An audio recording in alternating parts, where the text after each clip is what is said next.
3 महामंत्र। ओम त्वमेव साक्षात् श्री महालक्ष्मी महासरस्वती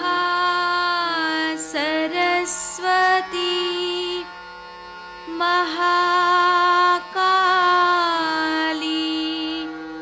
त्रिगुणात्मिका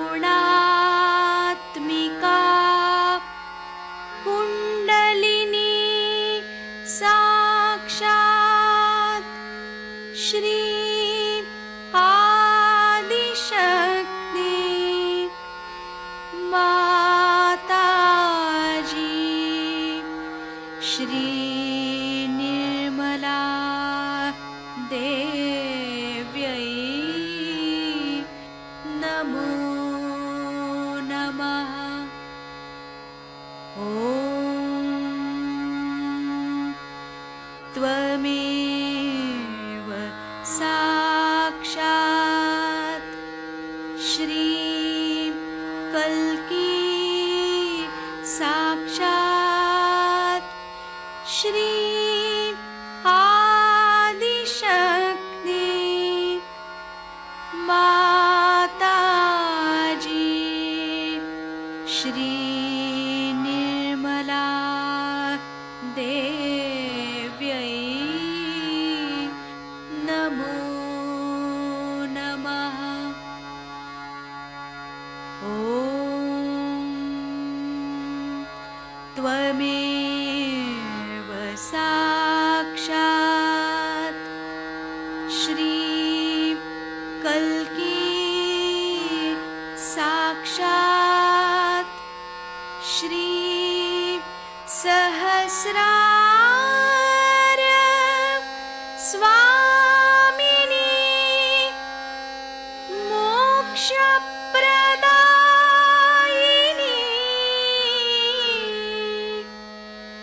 माताजी श्री निर्मला देव्यै नमो नमः। श्री गणेश मंत्र। ओम त्वमेव साक्षात् श्री गणेश साक्षात् श्री आदिशक्ति माताजी श्री निर्मला देव्यै नमो नमः। जय श्री माता जी। दोनों हाथ माँ के सामने हृदय में श्री माता जी की छवि को नमन करेंगे। संपूर्ण चित्त बीचों बीच हृदय में माँ की छवि को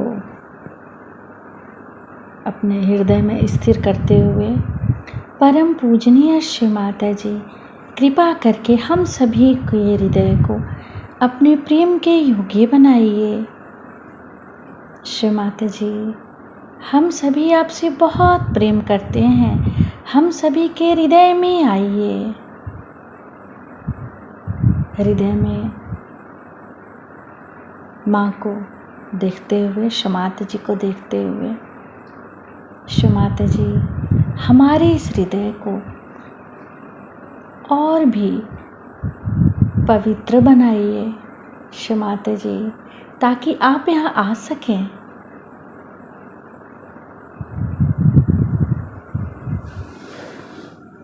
धीरे धीरे अपने संपूर्ण चित्त को दोनों हाथों पे, एक एक अंगुलियों पे, श्री माता जी हम सबको क्षमा कर दीजिए, हम सभी अज्ञानी हैं।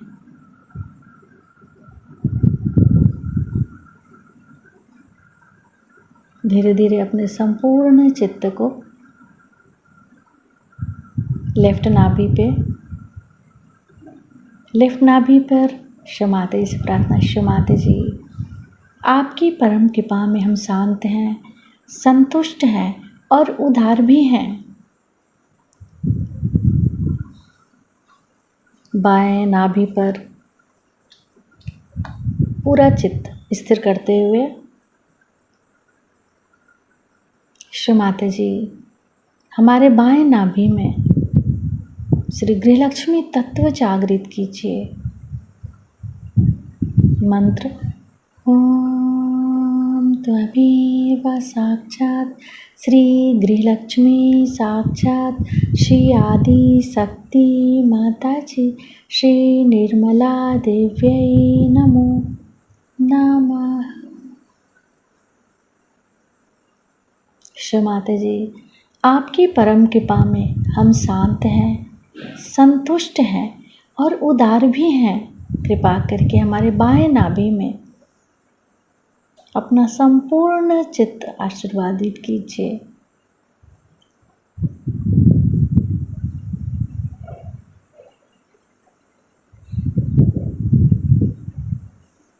बाएं नाभि पर ही अपने संपूर्ण चित्त को रखते हुए क्लॉकवाइज घुमाएंगे चित्त को।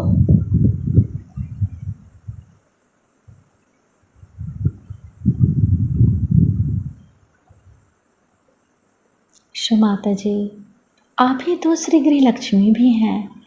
कृपा करके हमारे बाएं नाभि में जागृत हो जाइए। धीरे धीरे अपने संपूर्ण चित्त राइट हार्ट पे, फिर लेफ्ट गुसुद्धि,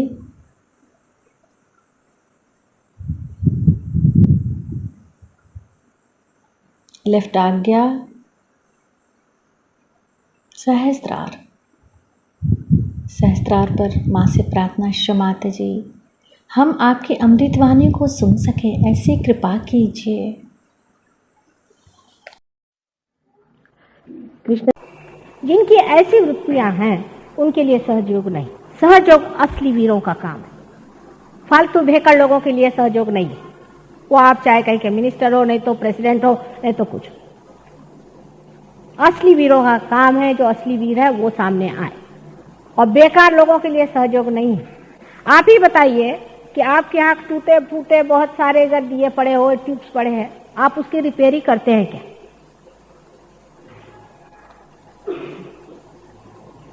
उसी दीपक की रिपेयरिंग होती है और उसी दीपक को अच्छा बनाया जाता है जिसके अंदर दीप ठहर जाए। क्योंकि यहाँ पैसा चलता नहीं और कोई चीज चलती नहीं। चलता क्या है? ठहरना, ठहरावा, जिसे मराठी में कहते हैं बैठक। बहुत से लोग सहयोग में पार हो जाते हैं। यहाँ मुंबई में कम से कम 15,000 आदमी पार हैं, 15,000। लेकिन जमे और वृक्ष हुए ऐसे कितने हैं? ज्यादा से ज्यादा 1000 कहीं। जो जम गए और उसके वृक्ष हुए, जिन्होंने मास्टरी कर दी, ऐसे 1000 से ज्यादा नहीं। बाकी तो कचरा ही हो जाएंगे ना। उनका क्या होने वाला है? आज ही एक देवी जी आई थी, माता जी मेरे को तो आपने पार करा दिया, अब मेरे यहाँ दर्द हो रहा है और मेरे फलाना हो रहा है, ढिकाना हो रहा है। 11 साल पहले पार किया था, तो अब क्या? अब ऐसी हालत हो रही है, मेरे वाइब्रेशन छूट गए, अब मेरा कुछ होता ही नहीं। पार होने के बाद किया क्या? अंकुर जब आपका जीवंत हो जाता है, तब उसको कितना पनपाना पड़ता है आप जानते हैं। कितना संजो के रखना पड़ता है, कितना संभाल के रखना पड़ता है, उसको किस तरह से जतन से बढ़ाना पड़ता है।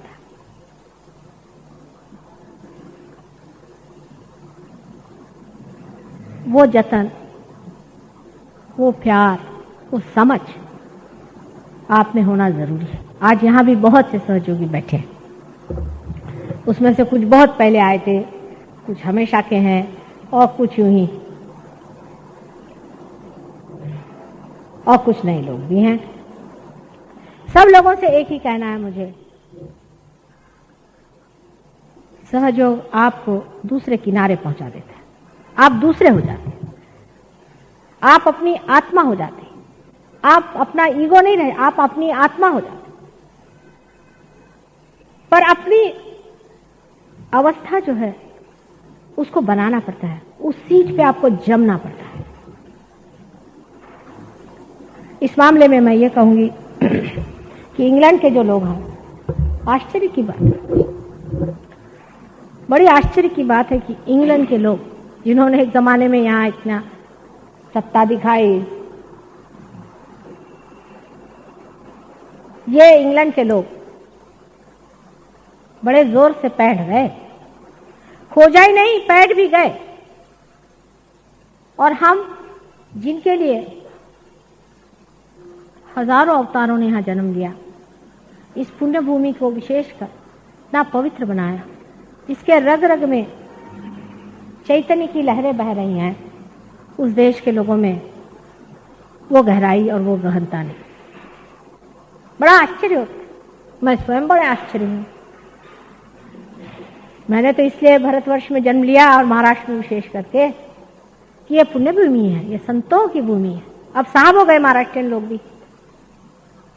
जिस दिन महाराष्ट्रियन लोग साहब हो गए तो गया आपका देश, समझ लीजिए। जिस दिन ये हो गया तो गया सारी धूरी, मतलब गणपति चूल्हे में गए, फिर तो क्या रहे। सब मंदिर मंदिर बंद करा दीजिए, गणपति जितने भी आपके हैं अष्टविनायक उनके ताले लगा दीजिए। और बुद्धिवादियों ने अपने दिमाग से ऐसी ऐसी चीजें निकाल के रखी हुई कि आप उस भरमार में आ गए। अब फ्रॉइड का जमाना आने वाला है, महाराक्षस है, उसने उन देशों को खत्म कर दिया, लेकिन वो संभल गए और तुम लोग नहीं संभलोगे, क्योंकि अंग्रेजों ने उसे लिया तो हमें लेना चाहिए, उन्होंने गलत काम किया तो हमको गलत काम करना ही चाहिए। ये सोच करके हमने सब कुछ अपना जो भी था उसे खो दिया। फिर आजकल नए नए गुरु भी निकल आए बातें बनाने के लिए, सबका खंडन करने के लिए। कोई कृष्ण बनता है तो कोई कुछ बनता है, कोई कुछ बनता है। कुछ बनने से नहीं होता है। कृष्ण थे, उनकी संहार शक्ति कोई दिखा दे तो माना जाए। एक वहां एक है, मैं ख्रिस्त हूं, मैंने कहा अच्छा जरा पानी पे चल के दिखाओ। ख्रिस्त जो साक्षात ब्रह्म स्वरूप थे वो बन के वो वहां पहुंचे मेरे सामने, मैं ख्रिस्त हूं, और थर थर थर थर मेरे आगे ऐसा ऐसा उनका बदन हो रहा, सारा बदन लट लट लट लट कपड़ा, बड़े ख्रिस्त बन के आए और उनके बहुत फॉलोइंग है। वो बोलते हैं ना, बड़ी सी उन्होंने ख्रिस्त जैसी दाढ़ी रख ली और अपने को अस्थि पंजर बना के घूमते हैं। मैंने कहा पहले ख्रिस्त तो अस्थि पंजर थे ही नहीं, बेवकूफ कहीं के। ख्रिस्त अगर अस्थि पंजर होते तो इतना बड़ा क्या क्रॉस उठा के ले जाते क्या? उसको अस्थि पंजर तुमने इसलिए बनाया क्योंकि तुमसे देखा नहीं गया उसकी तंदुरुस्ती को, और तुम चाहते कि ऐसा दिखाए कि जो बिल्कुल मरगिल्ला ख्रिस्त था, और सब दुनिया ये कहे कि काहे को ख्रिस्त होने का, हम भी मरगिल्ले हो जाएंगे। आज ही इन्होंने कह दिया, लेकिन ख्रिस्त का भी सौंदर्य क्या था, जिसको कहते हैं राजबिंडा में। क्या उनकी तंदुरुस्ती थी, तबीयत थी, शक्ल थी, और एक तेजस्विता मुंह पे हमेशा झलकती रहती थी। क्या आप ही सोचिए, जिस आदमी ने सारे संसार का आधार स्वरूप अपने को बनाया, वो इस तरह का होगा, इस तरह का उसका चित्रण बना के रख दिया। इसी प्रकार हर तरह के अवतरण, हर तरह की ऊंची चीजें, जितना भी नोबलर लाइफ में था, सबको गिरा के रख दिया। और हम लोग भी बेवकूफ जैसे इन लोगों को मानते हैं। कल एक ने मेरे से पूछा कि इसके क्या लक्षण है, कैसे पहचानना चाहिए कि कौन आदमी सच्चा है और झूठा है। सर्वप्रथम कोई आदमी इसका पैसा ले और ऑर्गेनाइजेशन करे, वो महा झूठा है, बिलंदर है। ऐसे आदमी के दरवाजे कभी नहीं जाना चाहिए, चाहे वो ब्राह्मण हो अपने को कहलाए, चाहे वो पोप कहलाए, और चाहे कोई गुरु बन के बैठे।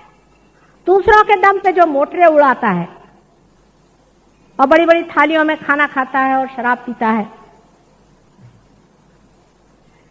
ऐसा आदमी कभी भी अवतार नहीं हो सकता। सारे अवतारों ने आपके लिए कष्ट सहन किए, सारे साधु संतों ने आपसे आज तक कष्ट ही सहन किए हैं। जितने साधु संत हैं सबको आपने कष्ट दिया है, कष्ट ही नहीं दिया, महान यातनाएं आप लोगों ने दी है। ईसा ने कहा है इसको तो मैं माफ कर दूंगा।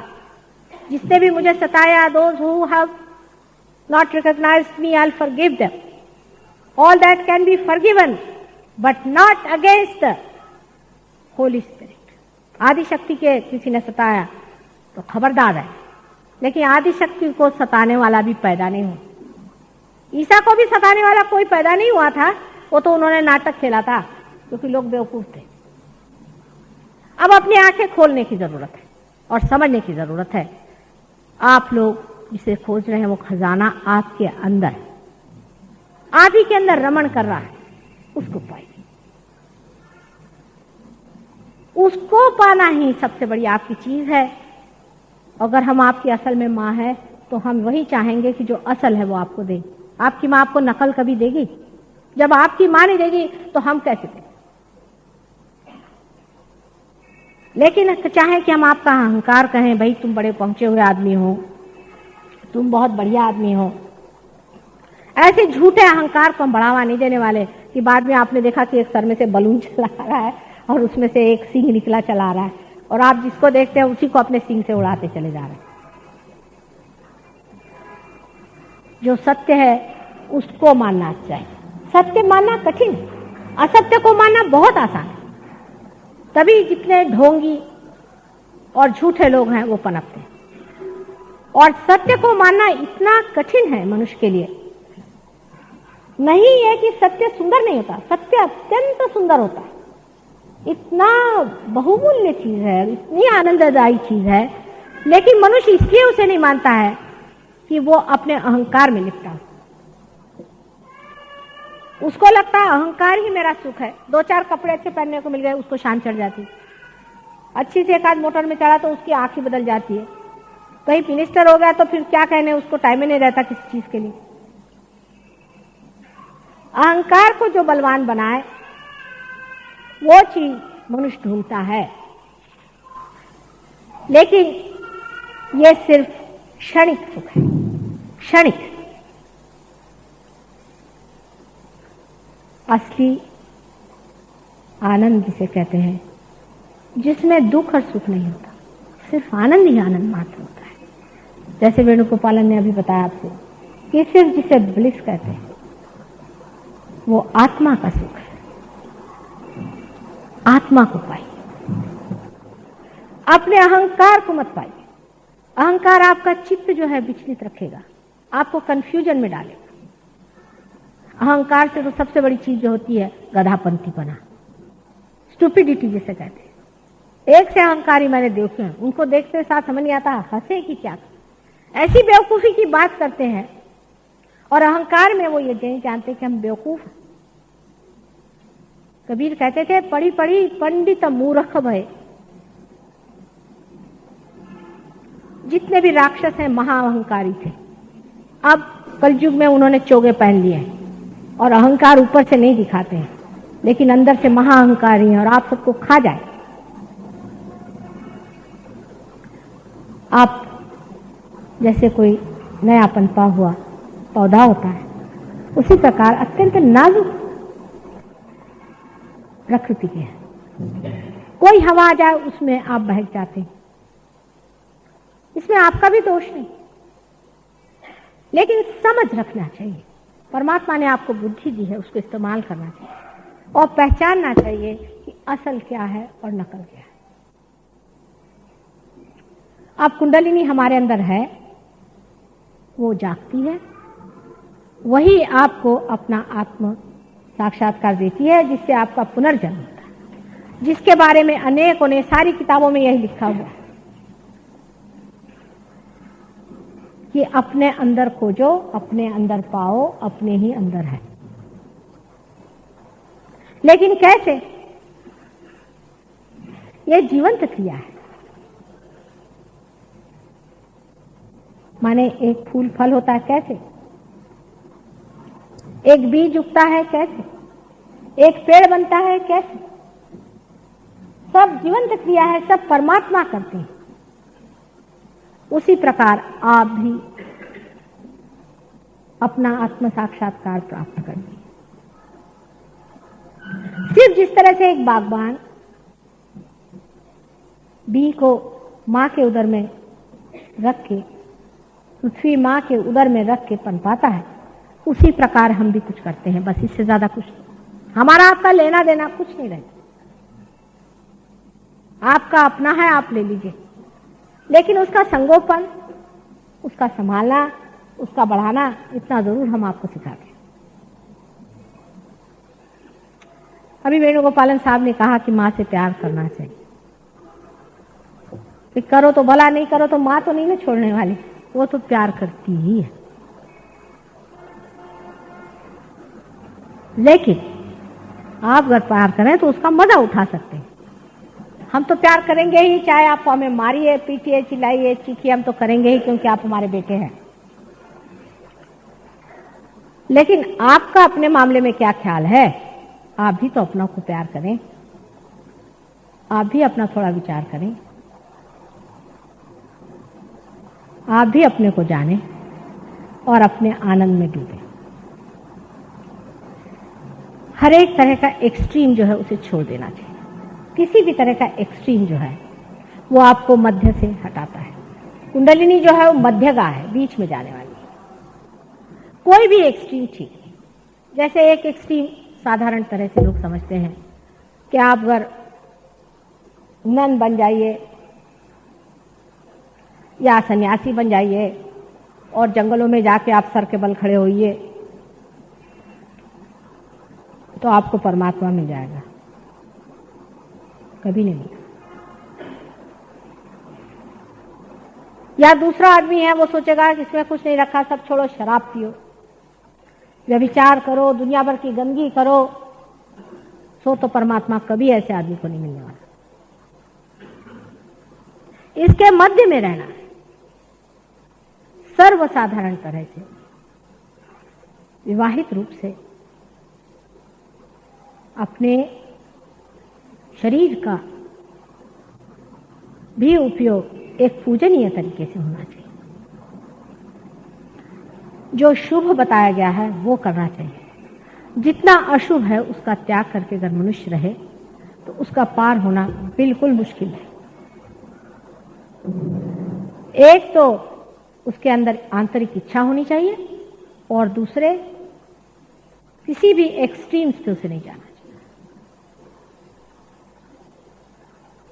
किसी भी एक्सट्रीम्स पे आदमी चला गया तो मालूम है आपको शारीरिक तरह से क्या हो सकता है। अब तो डॉक्टरों ने भी कह दिया है कि कैंसर की बीमारी जो है वो इस कारण होती है कि हमारे शरीर में ऐसी कुछ एरियाज हैं, कुछ ऐसे प्रांत हैं कि जिनमें कुछ प्रोटीन्स, जिनका उन्होंने नाम प्रोटीन 58 और इस तरह से नाम दिया हुआ है, जब से सृष्टि बनी है, क्रिएशन के समय से अभी तक उस प्रांत में ऐसे प्रोटीन्स अब भी जीवंत हैं। जब ये प्रोटीन्स हमारे अंदर अटैक करते हैं तभी कैंसर जो है वो शुरू हो जाता है, ट्रिगर होता है। अब तो निर्विवाद डॉक्टरों ने बात कह दी और ये हम 10 साल से कह रहे हैं कि आपने एक्सट्रीम्स पे कोई भी कोशिश की, मेस्मरिज्म ही चीज ले लीजिए या किसी गुरु के चक्कर ही ले लीजिए, या आप एक्सट्रीम्स पे चले गए और आप पे अटैक आएगा, ल्यूकेमिया और कैंसर और दुनिया भर की बीमारियां भी एक्सट्रीम से होती हैं अधिक। एक छोटी सी बात है, मनुष्य बहुत सेंसिटिव है भाई, लोग उसे दुख देते हैं किसी न किसी वजह से। कोई बहुत शरीफ आदमी होता है उसे लोग दुख देते हैं और वो उस दुख को सहते रहता है, उससे भी उसको बीमारी हो सकती है। सहने की कौन सी बात है? किसी ने कुछ कह दिया, उसे कहना चाहिए कि आप चुप रहिए, उसे बात कहने की जरूरत नहीं, क्योंकि आप स्वयं साक्षात आत्मा है। किसी से अपमान सहन करने की भी जरूरत नहीं और किसी का अपमान करने की भी जरूरत नहीं, किसी से लड़ने की भी जरूरत नहीं और किसी के अपने ऊपर आक्रमण करवा लेने की भी जरूरत नहीं। दोनों ही चीज एक होती है। आप बीच में खड़े हुए, सीना तान के आप खड़े हो जाइए, ना किसी पे आप आक्रामक होइए और न ही किसी से अपने ऊपर आक्रमण होने दीजिए। लेकिन कुंडलिनी योग जब घटित होता है तब यह स्वयं ही हो जाता है, कुछ कहना नहीं पड़ता मुझे। जैसे मैं किसी से ये नहीं कहती हूँ कि तुम शराब मत पियो या कुछ नहीं करो, क्योंकि आज का कुंडलिनी योग एक महायोग स्वरूप हो गया, ना महान प्रेम और करुणा है कि किसी भी तरह का आदमी आ जाए पार हो जाता है। मैं स्वयं आश्चर्य में पड़ जाती।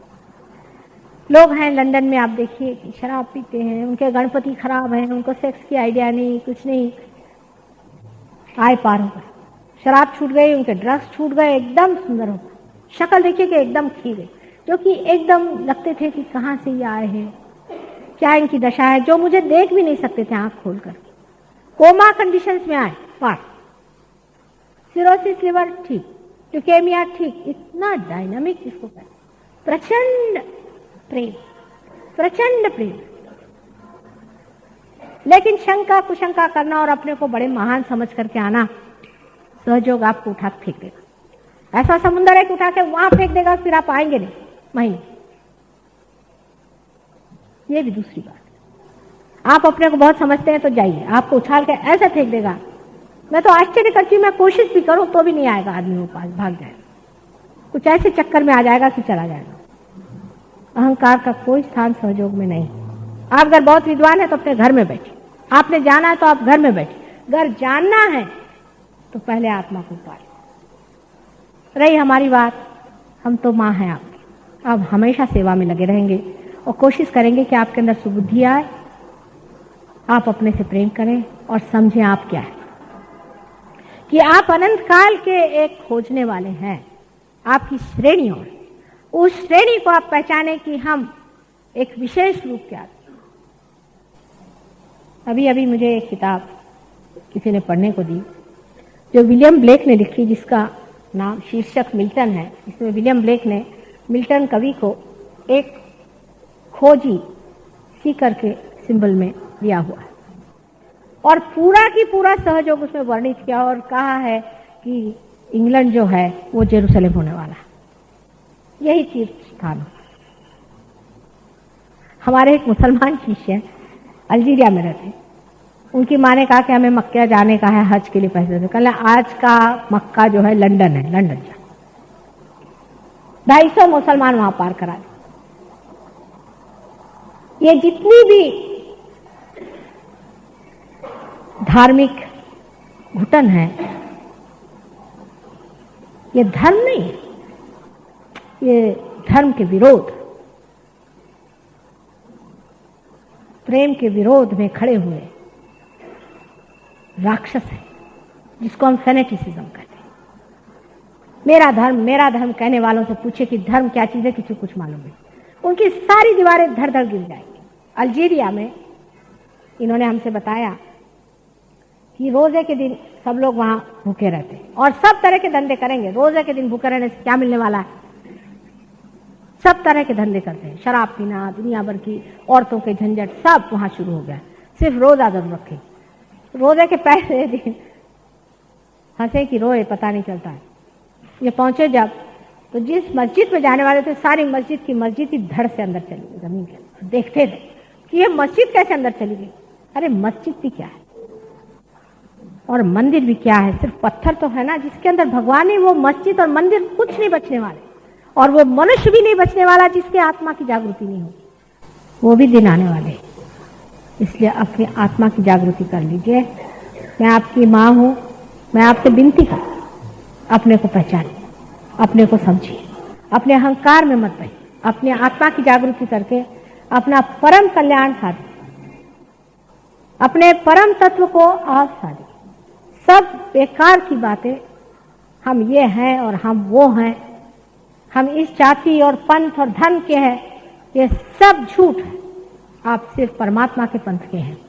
और ये जिन जिन के आप नाम ले रहे हैं, बुद्ध, महावीर आदि, जिसका भी आप नाम ले, मोहम्मद साहब का, सब हमारे साथी हैं। इन पाखंडियों के नहीं, इन चोरों के नहीं, जो उनके नाम पर बड़े बड़े ऑर्गेनाइजेशन निकाल करके और पैसा बना रहे, वो हमारे साथी, वो हमारे रिश्तेदार हैं। इसलिए आप उस रास्ते पर आइए जहाँ पर ये असली लोग खड़े हुए हैं। इनके फूल तोड़ तोड़ करके अपने को लगा लिए हैं और कहते हैं कि हम इस धर्म के हैं, हम उस धर्म के हैं। और धार्मिकता उनसे इतनी ही दूर है जितनी कि गंदगी से सुगंध। अपने अपने सुगंध को पाएं, अपने अपने आनंद को लूटें, अपने अपने सौंदर्य में जागें और उसकी सारी व्यवस्था आपके अंदर बनी।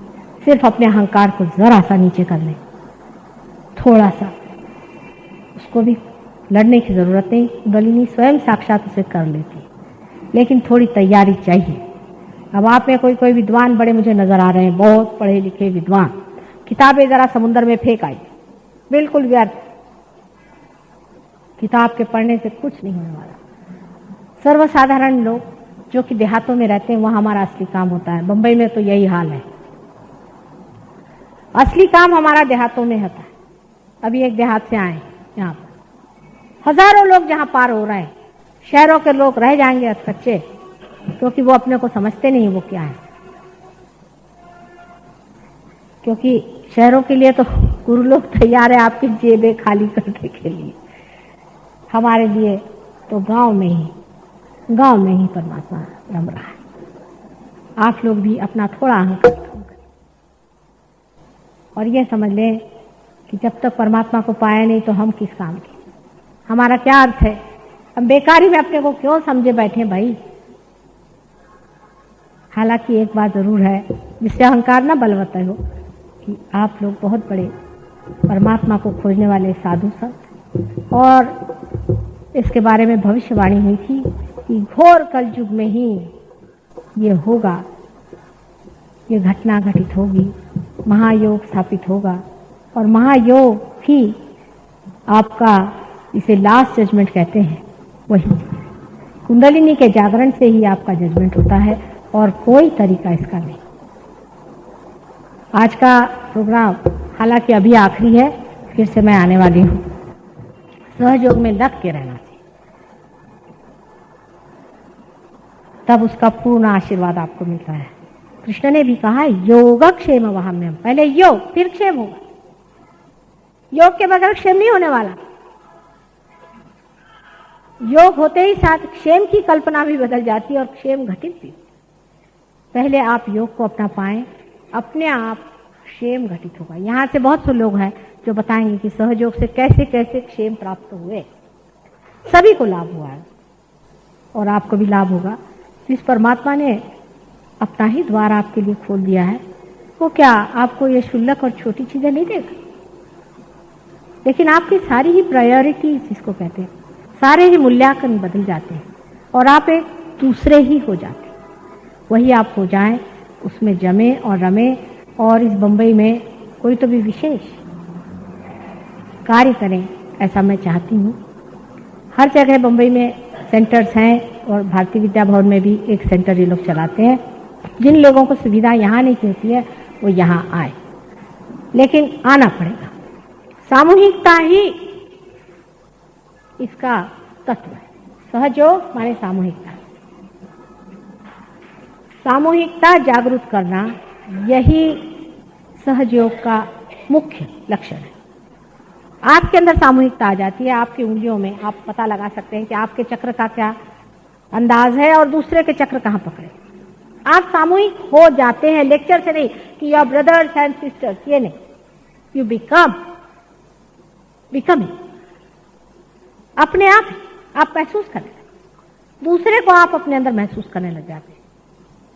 ये विराट का एक अंग प्रत्यंग आप होते हुए भी जागरूक हो जाते हैं और आप उसको महसूस करने लग जाते हैं अपने अंदर।